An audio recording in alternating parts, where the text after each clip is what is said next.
Assalamualaikum warahmatullahi wabarakatuh.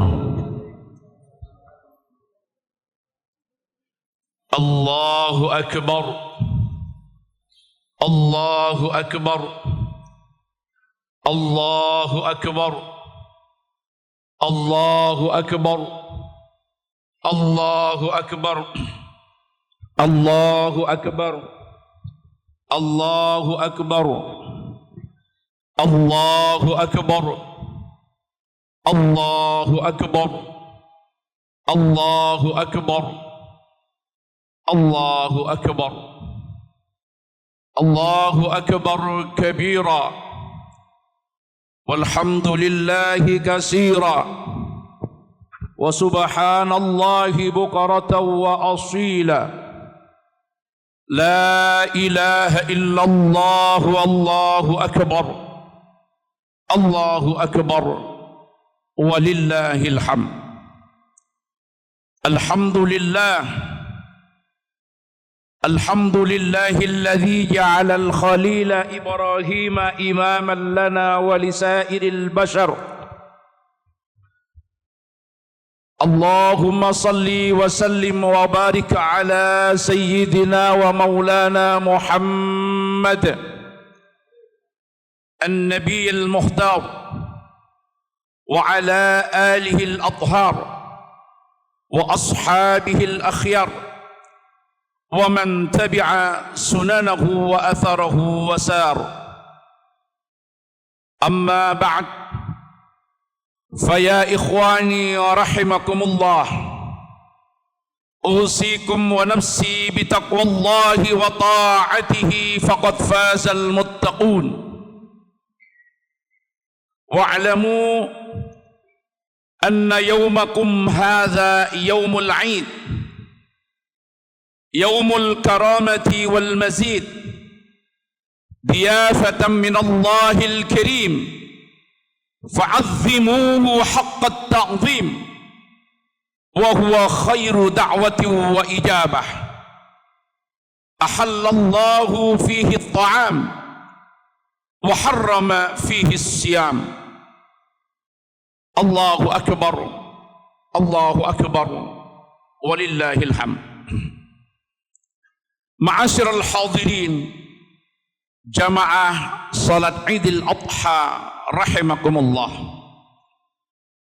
Setiap datang momentum Idul Adha, kita diingatkan dengan perjuangan Nabiullah Ibrahim alaihi salatu wassalam dan keluarganya di dalam memperjuangkan tauhidnya kepada Allah subhanahu wa ta'ala.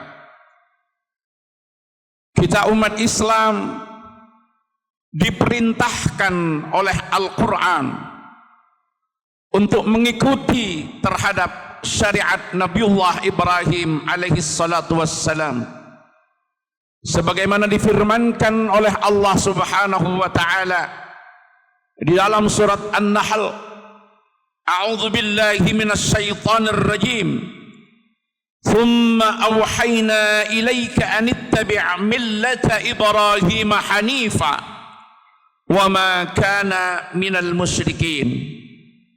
Maka kemudian kami wahyukan kepada engkau Muhammad untuk mengikuti agama Ibrahim yang lurus, dan tidaklah Ibrahim menjadi bagian daripada orang-orang yang musyrik. Al-Imam Abu Ja'far Ibnu Jarir At-Tabari di dalam Jami'ul Bayan an Ta'wili Ayil Quran yang dikenal dengan nama Tafsir At-Tabari, beliau menyatakan, ay ittabi' millata Ibrahim al-hanifata al-muslimata, ikutilah Muhammad agama Ibrahim yang lurus, yang muslimah, memasrahkan diri kepada Allah Subhanahu wa ta'ala secara total. Maka dijelaskan oleh Al-Imam Abu Abdullah Muhammad bin Ahmad bin Abi Bakar Al-Qurtubi, apa saja yang kita ikuti dari millah Ibrahim, maka disampaikan oleh beliau di dalam tafsirnya, yang wajib diikuti oleh kita umat Islam adalah al-aqaid, akidah yang suci, wat tabarruri min ibadatil awthan, dan membebaskan diri dari menyembah berhala dan segala macam kesyirikan, bukan secara khusus pada persoalan-persoalan syariat, karena likullin minhum syir'atan wa minhaja, masing-masing para nabi utusan diberi syariat tertentu oleh Allah Subhanahu wa ta'ala. Dua ibadah besar yang dilaksanakan hari-hari ini juga merupakan rekonstruksi dari perjuangan Nabiullah Ibrahim dan keluarganya di dalam menjaga kemurnian tauhidnya kepada Allah Subhanahu wa ta'ala. Hari-hari ini saudara-saudara kita yang sedang melaksanakan ibadah haji, setelah kemarin wukuf di Arafah dan semalam mabit di Musdalifah, pagi ini bertolak menuju ke Mina melaksanakan rangkaian manasik haji. Itu semua adalah napak tilas dari apa yang pernah dilaksanakan oleh Nabiullah Ibrahim alaihi salatu wassalam. Maka Al-Qurtubi secara khusus menyebut bahwa anit tabi' millata Ibrahim ay fi syariatil haji wa kaifiyatil haji, di dalam syariat haji dan tata cara haji. Di dalam haji, apa yang menjadi manasik bagi setiap orang yang melaksanakan haji adalah reka ulang dari peristiwa-peristiwa yang dialami oleh Nabiullah Ibrahim alaihi salatu wassalam. Di antaranya yang bisa kita breakdown di dalam kehidupan kita sehari-hari, salah satu rukun yang asasi di dalam haji dan umrah adalah at-tawaf dan as-sa'yu. Tawaf dan sa'i ini merupakan rukun di dalam haji dan umrah. Tawaf yang menandakan larutnya seorang hamba dalam keharibaan Allah. Sa'i yang menggambarkan bagaimana manusia mencari kehidupannya di dunia. Ini mengajarkan kepada kita bahwa kita umat manusia yang ingin mendapatkan kebahagiaan yang hakiki di dunia hatta akhirah harus mampu menyeimbangkan antara tawaf dan sa'i. Tawaf yang merupakan ibadah mahdhah dengan dimensi ukhrawi dan hablum minallah, sementara sa'i makna filosofinya adalah mengandung dimensi duniawi dan hablum minan nas. Artinya siapapun yang ingin mendapatkan kebahagiaan hidup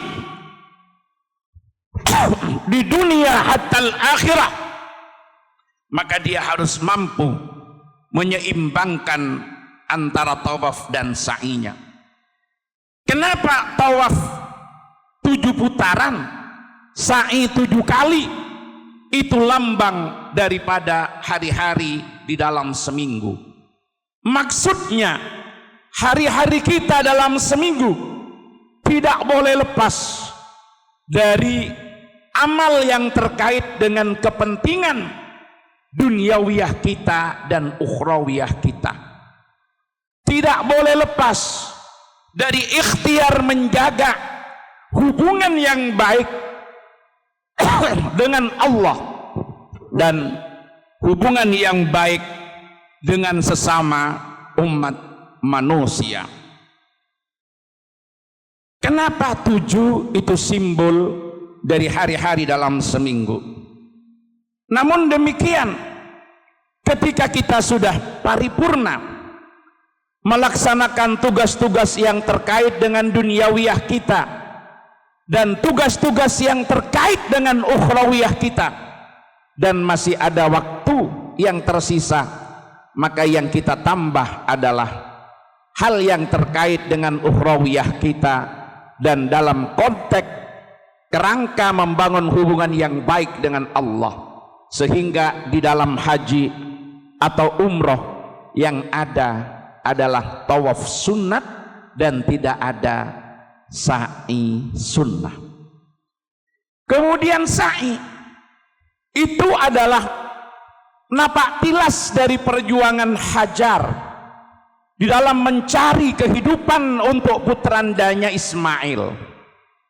Sa'i adalah gambaran bagaimana Hajar memulai ikhtiarnya dengan semangat yang kuat, dengan tekad yang membara, dengan mujahadah yang kokoh. Sa'i dimulai dari sofa, yang artinya adalah kebersihan hati dan kesucian jiwa. Sa'i berakhir di Marwa, yang artinya adalah kelapangan dada dan penghargaan yang tinggi.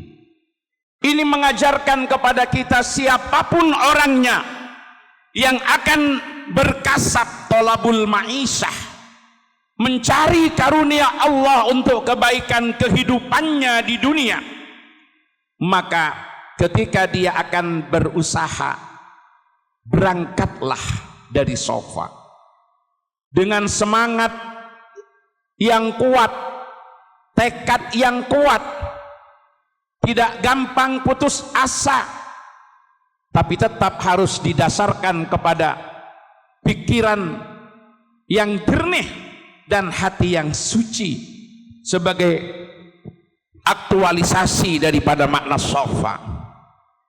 Ketika dia berusaha dengan sekuat tenaga, mendayagunakan seluruh potensi yang Allah berikan, apapun hasilnya harus diterima dengan marwah, yaitu kebersihan, kelapangan dada dan penghargaan yang tinggi, bahwa apapun yang telah ia peroleh dari ikhtiarnya itu adalah yang terbaik dari Allah Subhanahu wa ta'ala.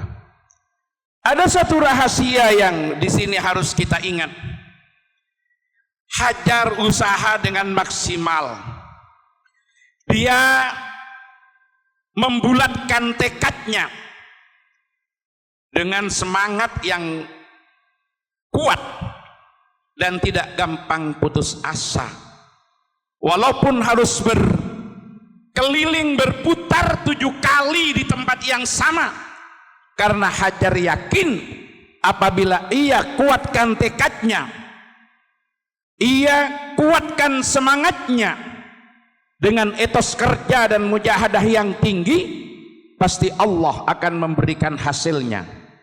Dan betul Allah membuktikan apa yang difirmankannya, walladzina jahadu fina lanahdiyannahum subulana.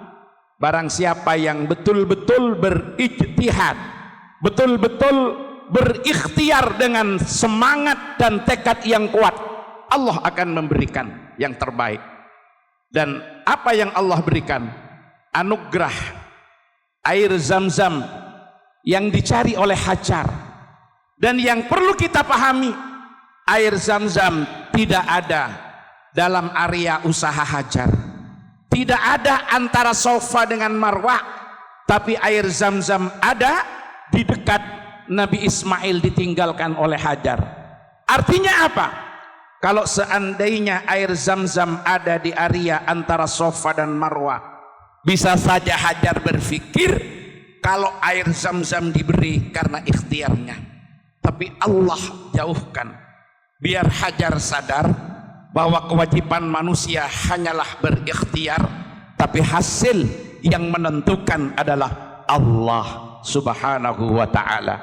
Ini yang di dalam akidah Ahli Sunnah wal Jamaah yang dirumuskan oleh Al-Imam Abil Hasan Al-Asy'ari yang disebut dengan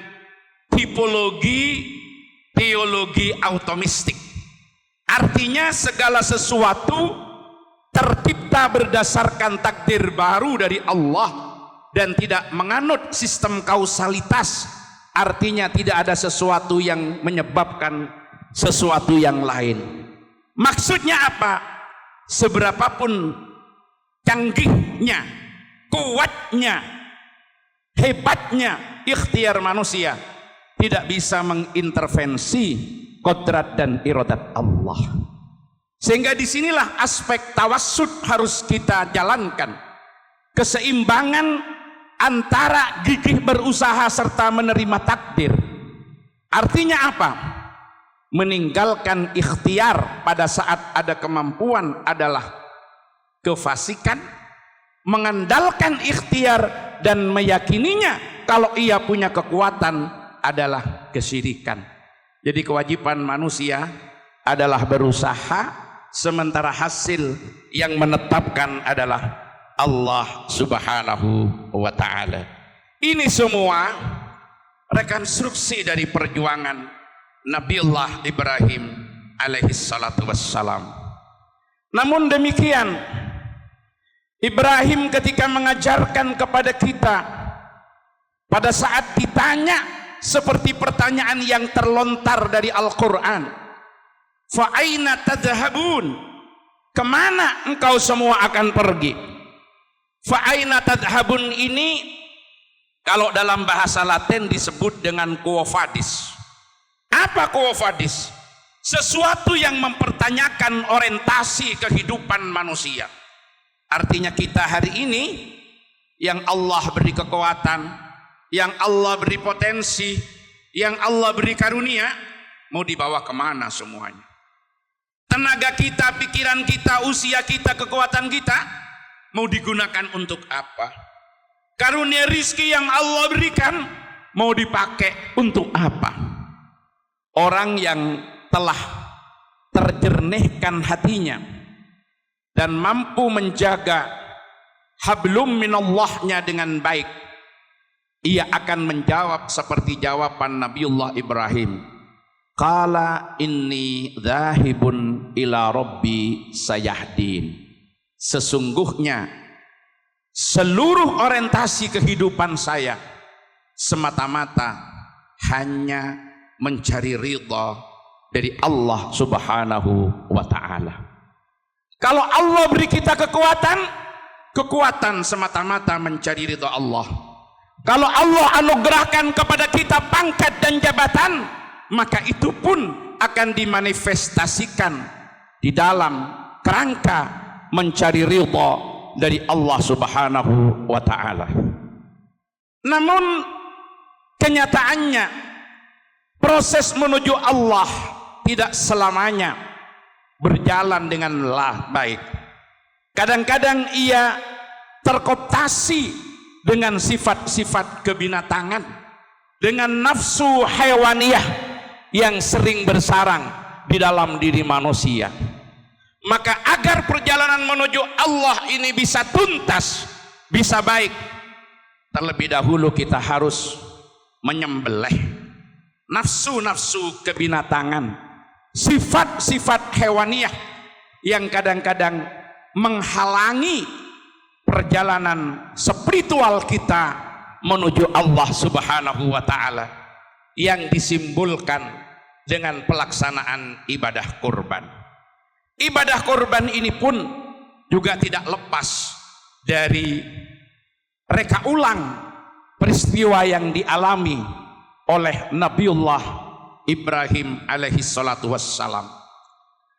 Secara sejarah, kurban telah ada sejak zaman Nabiullah Adam alaihi salatu wassalam. Di dalam Al-Quran dijelaskan, watlu alaihim naba'abnai adama bilhaq idha qarraba qurbanan fatuqubbila min ahadihima walam yutaqabbal minal akhar qala innama yataqabbalullah minal muttaqin. Ceritakan cerita dua anak Adam, Qabil dan Habil, yang kedua-duanya berkurban dan Allah menerima salah satunya dan tidak menerima dari yang lainnya. Ketika Qabil mengatakan la'aqtulannak, aku akan membunuhmu, maka Habil menjawab, Allah hanya menerima korban dari orang-orang yang bertakwa. Secara syariat kita juga mengikuti daripada syariat Nabiullah Ibrahim alaihi salatu wassalam, di mana Nabiullah Ibrahim setiap tahun berkorban 100 sapi, berkorban 100 unta, 300 sapi dan 1000 kambing.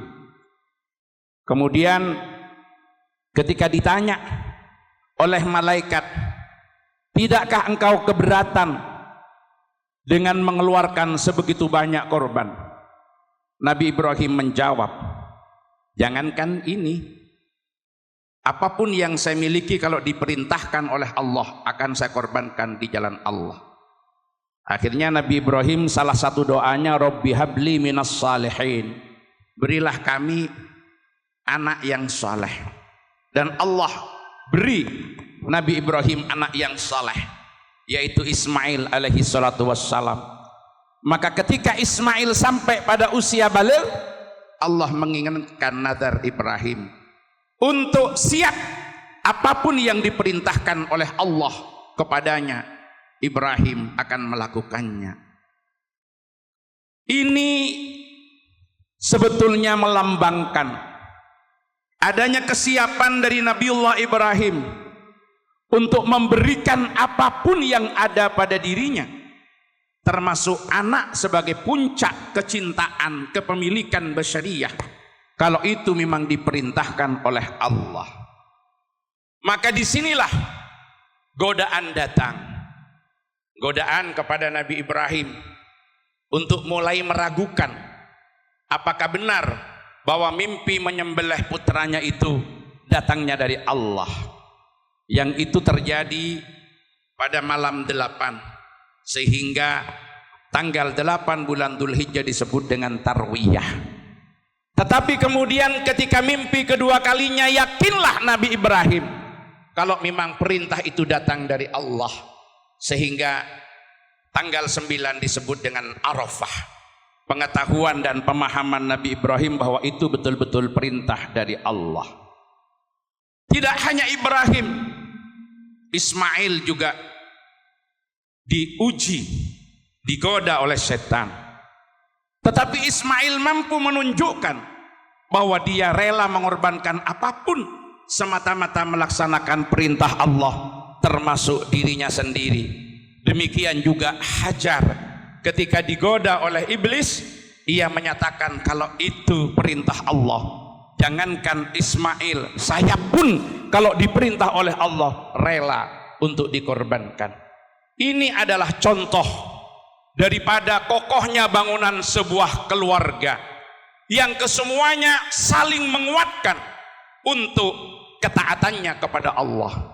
Kadang-kadang dalam satu keluarga, suaminya semangat untuk bertatawuf, sudah janji akan infak, akan nyumbang ke salah satu sabilillah, baik itu masjid, pesantren, madrasah atau kegiatan sosial lainnya. Begitu pulang ke rumah istrinya tidak setuju, sudah tidak berani melanjutkan.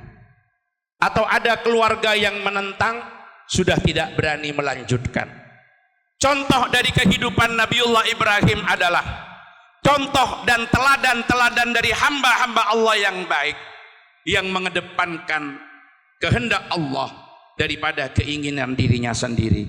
Dan itu tidak lain setelah mereka semuanya berhasil untuk mengamputasi terhadap potensi-potensi sifat hewaniyah yang kadang-kadang bersarang dalam kehidupan manusia.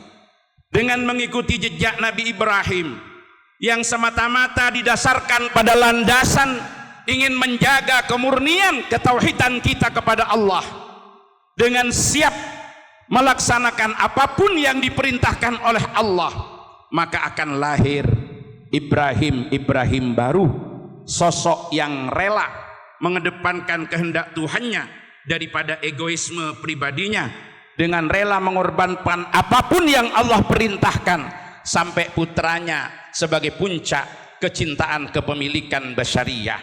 Akan lahir Ismail baru yang siap siaga dalam melaksanakan perintah Allah dan mendukung orang tuanya untuk taat dan berbakti kepada Allah walaupun harus mengorbankan dirinya sendiri.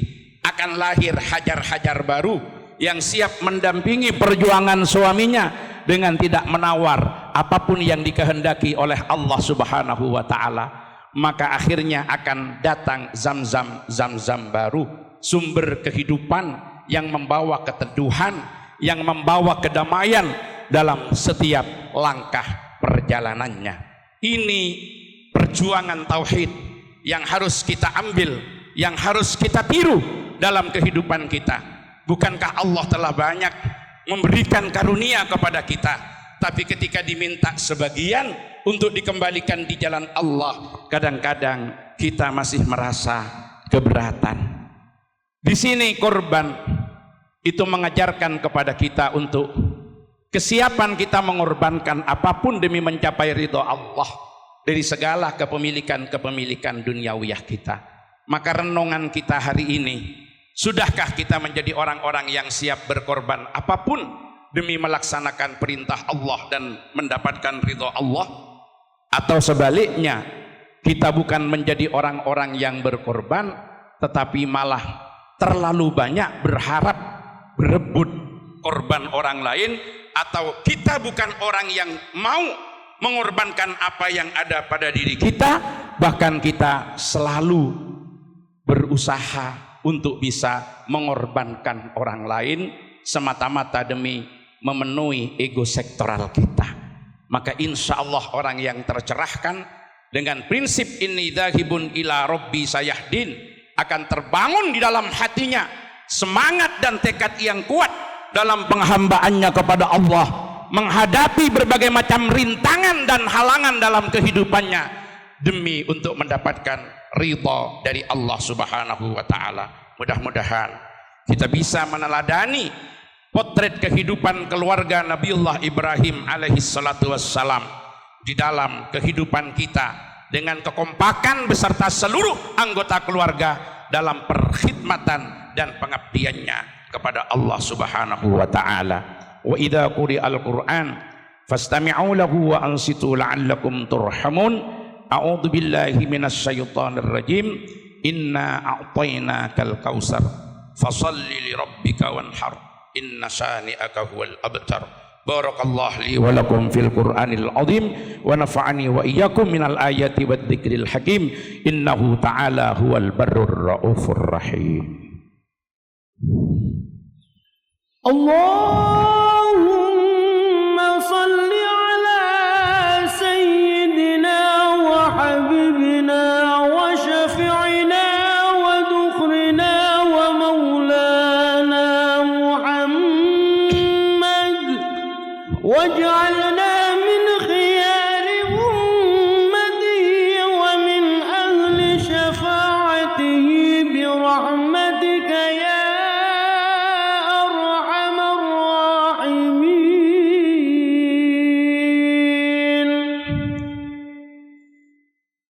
Allahu akbar, Allahu akbar, Allahu akbar, Allahu akbar, Allahu akbar, Allahu akbar, Allahu akbar, walillahil hamd.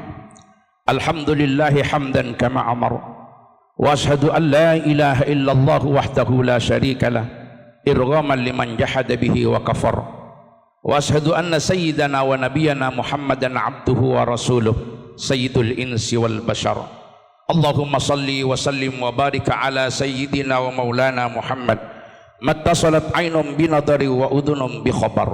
Amma ba'd, fa ya ikhwani rahimakumullah, ittaqullaha fima amar wantahu amma nahallahu wa hadar, wa alamu anna Allah amarakum bi amrin bada'a fihi bi nafsihi wa sanna bi malaikati kussih, faqala ta'ala wa lam yazal qailan alima, inna Allaha wa malaikatahu yusalluna 'alan nabi ya ayyuhalladzina amanu sallu 'alaihi wa sallimu taslima. Allahumma salli 'ala sayyidina Muhammad wa 'ala ali sayyidina Muhammad kama sallaita 'ala sayyidina Ibrahim wa 'ala ali sayyidina Ibrahim wa barik 'ala sayyidina Muhammad wa 'ala ali sayyidina Muhammad kama barakta 'ala sayyidina Ibrahim wa 'ala ali sayyidina Ibrahim fil alamin innaka Hamidum Majid. Allahumma rda 'anil khulafa'ir rasyidin alladhina qadaw bil haqqi wa kanu bihi ya'dilun, Abi Bakrin wa Umar wa Utsman wa Ali, wa an sitatil mutammimin lil asratil kiram, wa an sa'iri ashabi Rasulillahi ajma'in, wa anit tabi'in wa tabi'it tabi'in wa man tabi'ahum ila yaumiddin. Ilahana, ya Allah, Engkaulah Tuhan kami yang Maha Pencipta, Engkaulah Tuhan kami yang Maha Memelihara, Engkaulah Tuhan kami yang Maha Pengasih, Engkaulah Tuhan kami yang Maha Penyayang, Engkaulah Tuhan kami yang Maha Baik, Engkaulah Tuhan kami yang Maha Lembut. Karuniamu ya Allah meliputi langit dan bumi. Ya Allah, tidak ada satu kebaikan pun yang kami rasakan dalam hidup kami kecuali itu anugerah-Mu ya Allah, dan tidak ada satu pun keburukan yang kami dapatkan dalam hidup kami kecuali karena kesalahan-kesalahan kami ya Allah. Engkau yang Maha menutupi aib-aib kami, sedangkan Engkau tahu setiap rahasia-rahasia kami ya Allah. Engkau tahu rahasia yang tersembunyi di dalam lubuk hati kami ya Allah. Engkau tahu rahasia-rahasia di masa lalu kami ya Allah. Engkau tahu rahasia-rahasia di dalam diri kami ya Allah. Tidak ada satupun yang luput dari ilmu dan pandangan-Mu ya Rabb. Ilahana, Engkau menutupi aib kami ya Allah. Engkau menjaga celah-celah kami ya Allah. Seandainya saja Engkau membuka satu dari aib kami, pasti tidak ada satupun orang yang mau berteman dengan kami ya Allah. Semua akan mencela dan menghina kami ya Allah. Ya Allah, kami dianggap mulia karena Engkau menutupi aib kami. Betapa maha baiknya Engkau ya Allah. Engkau tidak membuka aib kami untuk memaksa kami bertaubat, tetapi Engkau menunggu kami datang kepadamu ya Allah. Engkau sabar melihat kami berbuat dosa, Engkau sabar melihat kami bermaksiat, Engkau sabar melihat kami ingkar, Engkau tidak murka kepada kami, Engkau tidak timpakan kami azab seketika ketika kami berbuat salah ya Rabb. Betapa baiknya Engkau ya Allah. Kami berjanji kemudian kami mengingkarinya, kami meminta maaf lalu mengulanginya, kami minta ampun lalu sengaja melakukannya, tapi Engkau tidak marah ya Rabb. Walau kami mengulang kesalahan yang sama, berulang kali kami meninggalkan sholat, berulang kali kami berbuat maksiat, tapi Engkau masih saja sabar ya Allah. Engkau sabar menunggu kami datang ya Rabb, datang kepadamu dengan beristighfar dan meminta ampun. Walaupun bertahun-tahun lamanya Engkau menunggu kami datang ya Rabb. Engkau selalu berbaik sangka kepada kami. Engkau tidak mencelakai kami di hari kami berbuat dosa ya Rabb, karena Engkau kasihan kepada kami. Sekiranya Engkau membinasakan kami ketika berbuat dosa, pasti kami akan binasa dan celaka selama-lamanya di akhirat kelak ya Rabb. Pasti kami sengsara abadi di dalam neraka, tapi Engkau maha menyayangi, Engkau kasihan kepada kami. Engkau tunggu kami datang kepadamu. Di siang hari Engkau menunggu kami tidak datang, di malam hari Engkau menunggu kami tidak datang, di hari Jumat Engkau menunggu kami pun tidak datang. Di bulan Ramadan Engkau menunggu kami bertaubat, kami pun masih belum sadar. Betapa sabarnya Engkau menunggu kami ya Rabb, sedangkan kami tidak sabar menunggu Engkau mengijabah doa-doa kami yang baru saja kami panjatkan beberapa waktu yang lalu. Kami tidak sabar menunggu Engkau mengabulkan permintaan kami, padahal baru saja kami meminta, sedangkan Engkau sabar menunggu kami meminta ampun kepadamu bertahun-tahun berbuat dosa ya Rabb. Betapa baiknya Engkau ya Allah. Segala puji bagimu atas segala kebaikan ini, segala puji bagimu atas kesabaran ini, segala puji bagimu atas kasih sayang ini ya Rabb. Kini kami datang pada saat Idul Adha ini, kami datang setelah sekian lama Engkau menanti. Kami sadar diri kami tidak pantas, kami sadar diri kami tercela dan hina, kami sadar diri kami sudah berlebihan kepadamu ya Allah, kami sadar diri kami sudah melampaui batas ya Allah. Tapi kami tidak mau menjadi orang yang berputus asa, kami tidak mau menjadi orang yang berputus dari rahmat-Mu ya Rabbana, karena kami tahu Engkau saja tidak berputus asa untuk menunggu dan memaafkan kami. Sungguh tidak pantas kami berputus asa meminta maaf kepadamu, sedangkan Engkau tidak berputus asa memaafkan. Kini kami datang ya Allah, kini kami datang dengan hati yang pasrah, hati yang dipenuhi rasa penyesalan terhadap dosa-dosa di masa lalu kami, kesalahan-kesalahan kami. Kami datang kepadamu ya Allah, maafkanlah semua kesalahan kami ya Allah, ampunkanlah dosa-dosa kami yang kami lakukan beberapa waktu lalu, dosa yang kami malu menyebutkannya satu persatu ya Rabb, dosa yang kami tidak sanggup menghitung jumlahnya ya Rabb, dosa-dosa besar yang membuat kami sangat malu di hadapan-Mu ya Allah. Ampunkan dosa-dosa kami ya Allah. Kami pernah meninggalkan sholat sekian lama, padahal kami tahu sholat yang paling pertama dihisab di akhirat. Maafkan kesalahan-kesalahan kami. Kami pernah durhaka kepada kedua orang tua kami ya Allah. Kami durhaka kepada ibu dan ayah kami ya Rabb. Kami menyakiti perasaan mereka. Pernah ibu kami menitikkan air mata karena sedih, karena dosa dan kesalahan kami ya Allah. Pernah ibu kami menangis diam-diam setelah kami membentaknya. Pernah ibu kami menangis diam-diam karena kami memarahinya ya Rabb. Ibu kami sakit sendiri di rumah, tapi kami tidak menjenguknya ya Rabb. Ibu kami menelpon, tapi kami tidak mengangkatnya karena alasan sibuk. Kami jarang datang menemuinya ya Allah, dengan alasan tidak punya waktu, padahal kami punya waktu untuk jalan-jalan dengan keluarga kami sendiri, punya waktu untuk bermain, tapi kami tidak punya waktu untuk menemui ibu kami ya Rabb. Sungguh kami durhaka kepada orang tua kami. Maafkan kami ya Ilahana. Kalau orang tua kami masih hidup, berikan kami kesempatan berbakti kepada mereka. Jadikan pasangan kami mendukung bakti kami kepada mereka. Jangan jadikan mereka menghalangi bakti kami kepada mereka. Kalau orang tua kami telah kembali ke hariban-Mu ya Rabb, sampaikan setiap kebaikan yang kami lakukan kepada mereka. Jadikan mereka bangga kepada kami. Jangan jadikan mereka kecewa kepada kami karena kami tidak sesuai dengan apa yang mereka harapkan. Jangan Engkau murka kepada kami ya Allah. Jangan Engkau berpaling dari kami ya Allah. Janganlah Engkau cabut rahmat-Mu dari hidup kami ya Allah. Jangan Engkau tutup pintu hidayah bagi kami ya Allah, karena dosa-dosa kami. Betapa rugi dan celakanya kami yang telah Engkau palingkan rahmat-Mu darinya ya Allah. Maafkan kesalahan kami Ilahana.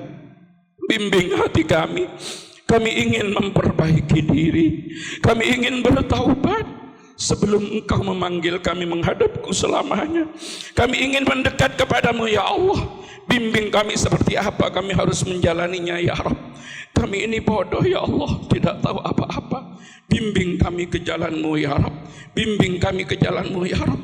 Buka pintu rahmat-Mu, buka pintu maghfirah-Mu kepada kami semua. Ilahana hanya kepada Engkau kami memohon. Engkau yang berhak mengabulkan doa-doa kami. Kami sadar bahwa tidak ada kamal yang kami banggakan untuk bisa jadi bekal kami berada di surga-Mu. Tapi kami jujur ya Rabb, kami tidak sanggup berada di neraka-Mu. Kalau Engkau tidak ampuni kami, kemana lagi kami harus berlabuh? Ya Allah ya Rabb, di dalam kendali-Mu hidup dan mati kamu. Engkau yang maha tahu apa yang terbaik bagi kami. Kalau kehidupan itu baik bagi kami, berikan kami panjang umur di dalam ketaatan kepadamu. Berikan kami panjang umur di dalam sehat walafiat. Tapi kalau kematian yang terbaik bagi diri kami untuk menghentikan kami dari dosa-dosa, wafatkan kami semua dalam keadaan husnul khatimah ya Rabb. Jangan wafatkan kami dalam su'ul khatimah. Jadikan akhir ucapan kami di dunia la ilaha illallah. Jadikan akhir ucapan kami di dunia la ilaha illallah. Jadikan akhir kalam kami di dunia ketika kami mengakhiri ajal kami adalah la ilaha illallah. Kumpulkan kami bersama Nabi-Mu di surga-Mu ya Rabb. Rabbana atina fid dunya hasanah wa fil akhirati hasanah wa qina adzabannar wa adkhilna al jannata ma'al abrar ya aziz ya ghafar ya rabbal alamin. Wa sallallahu ala sayyidina Muhammadin wa ala alihi wa sahbihi ajma'in. Alhamdulillahi rabbil alamin. Allahu akbar walillahil hamd. Ini yang bisa kami sampaikan, kurang lebihnya mohon maaf. Hadanallahu wa iyyakum ajma'in. Wallahul muwaffiq ila aqwamit thariq. Wassalamu alaikum warahmatullahi wabarakatuh.